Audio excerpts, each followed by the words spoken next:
Reunión al más alto nivel hoy en el Palacio de Navarra. La presidenta Chivite recibía en su despacho al presidente del Parlamento, Unai Ugalde, en uno de sus primeros compromisos de agenda tras ser investida el pasado viernes.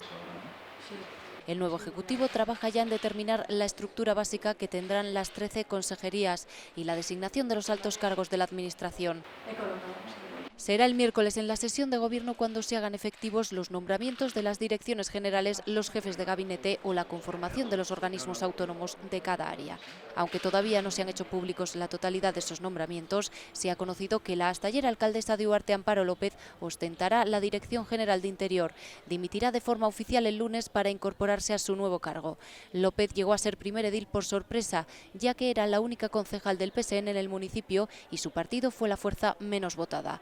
Los votos de Navarra Suma y del Grupo Independiente de Uharte la hicieron alcaldesa.